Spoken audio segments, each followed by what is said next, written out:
सुप्रभात। The Bihar teachers history makers के मेरा मोबाइल मेरी शिक्षा कार्यक्रम में आपका एक बार फिर स्वागत है। मैं डॉक्टर अर्चना राय आज आपको सूरदास के द्वितीय पद को पढ़ाऊंगी। इसके पहले वीडियो में हम लोग प्रथम पद का भावार्थ देखे थे। इस वीडियो में हम लोग दूसरे पद का भावार्थ जानेंगे और उसके कठिन शब्दों को देखेंगे। देखिए, ये आपका दूसरा पद दिया गया है किताब में। मैं पद को पढ़ती हूँ, आप अपने पुस्तक में देख लेंगे। जेवत श्याम नंद की कन्या। इसमें इस दूसरे पद में ये भी वात्सल्य रस का पद है और इसमें अपने पुत्र को माता यशोदा खाते देखती है। बालक श्री कृष्ण नंद की गोद में बैठ के खा रहे हैं और माता यशोदा देखकर अत्यंत आनंदित हो रही हैं, उल्लासित हो रही हैं। उसी का वर्णन सूरदास जी अपने इस द्वितीय पद में करते हैं। जेवत श्याम नंद की कन्या। कन्या का मतलब होता है गोद। इसमें क्या है कि जो श्याम है श्री कृष्ण है और नंद बाबा के गोद में बैठे हुए हैं। कछु खात कछु धरनी गिरावत छवि निरीखत नंद रनिया। इसमें नंद बाबा के गोद में बैठ के खा रहे हैं, तो कुछ खा रहे हैं और कुछ धरनी का अर्थ होता है पृथ्वी, जमीन पर। कुछ खा रहे हैं अपने मुख में और कुछ जमीन पर गिरा रहे हैं। छवि निरीखत नंद रनिया। नंद की रानी अर्थात यशोदा माता जो है इस छवि को देखकर अत्यंत उल्लासित हो रही हैं, हर्षित हो रही हैं। बड़ी बड़ा बेसन बहुभांतिन। इसमें खाने के व्यंजन का नाम है बड़ी, बड़ा और बेसन के बहुत सारे व्यंजन। व्यंजन विविध अंगनियाँ, मतलब अनगिनत व्यंजन उनके खाने के लिए रखे हुए हैं। डारत खात लेत अपने कर। वो गिराते हैं और अपने हाथ में लेते हैं। रुचि मानत दधी दोनिया। दोनिया का मतलब होता है कटोरी, बाउल जिसको बोलते हैं इंग्लिश में।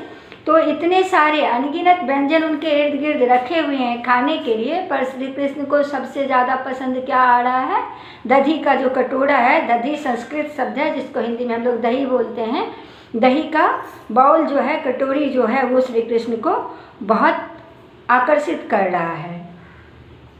मिश्री दधी माखन मिश्रित कर मुख नावत छवि धनिया। वो क्या कर रहे हैं? मिश्री दधी माखन सबको मिलाकर अपने मुख में ले रहे हैं।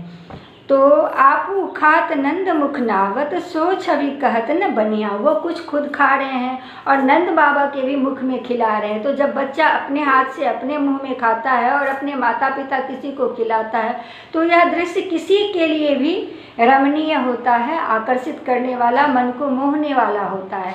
तो बालक श्री कृष्ण भी अपने हाथ से अपने मुख में खा रहे हैं और नंद बाबा को भी खिला रहे हैं। तो यह छवि, इस छवि का वर्णन करते हुए जितना भी वर्णन किया जाए कम लगता है सूरदास को कि यह छवि, यह दृश्य इतना मनोरम है, इतना अद्भुत है कि इसका जितना भी वर्णन किया जाए कम है। जो रस नंद जसोता विलसत सो नहीं तिहु भुवनिया। सूरदास कहते हैं कि नंद बाबा और यशोदा माता को जिस रस की प्राप्ति हो रही है वह रस तीनों लोक में दुर्लभ है, अर्थात कहीं नहीं है यह रस। रस का मतलब आनंद, या ऐसा आनंद तीनों लोक में कहीं किसी को प्राप्त नहीं हो रहा है।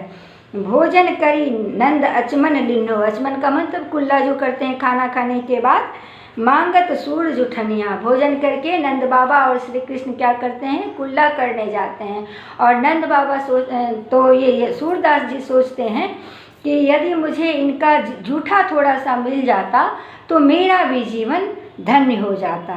इसका सारांश, इसका भावार्थ यह है कि बालक श्री कृष्ण नंद बाबा के गोद में बैठकर खा रहे हैं, कुछ खा रहे हैं और कुछ जमीन पे गिरा रहे हैं। उनके खाने के लिए बड़ी, बड़ा, बेसन से बने अनगिनत व्यंजन रखे हुए हैं, पर श्री कृष्ण को जो आकर्षित कर रहा है वो क्या है? दधी का कटोरी है। श्री कृष्ण अपने हाथ से दधी और मिश्री सब माखन मिला के अपने मुख में भी खा रहे हैं और नंद बाबा को भी खिला रहे हैं। तो यह दृश्य अत्यंत मनोरम है, अत्यंत ही हृदय को हरने वाला मनोहारी दृश्य है। और सूरदास कहते हैं कि नंद बाबा और यशोदा माता को जो रस, जो आनंद, जो उल्लास की प्राप्ति हो रही है वह तीनों लोकों में क्या है, दुर्लभ है, अर्थात किसी को नहीं मिल सकता है। और जब श्री कृष्ण और नंद बाबा खाना खाने के पश्चात आचमन करने, कुल्ला करने, हाथ धोने चले जाते हैं तो सूरदास सोचते हैं कि इसका अगर झूठा, जो नंद बाबा और श्री कृष्ण भगवान जो खाए हैं उसमें से अगर थोड़ा झूठा मुझे मिल जाए तो मेरा भी जीवन क्या हो जाएगा, धन्य हो जाएगा। तो ये दोनों ही वात्सल्य रस के पद हैं। आशा करती हूँ कि आप इसका भावार्थ समझ गए होंगे और पीछे जो प्रश्न दिया हुआ है इसको हल करने में आप अच्छी तरह से सक्षम होंगे। इस वीडियो में इतना ही। अगले वीडियो में हम लोग नेक्स्ट चैप्टर पढ़ेंगे, पार्ट 3।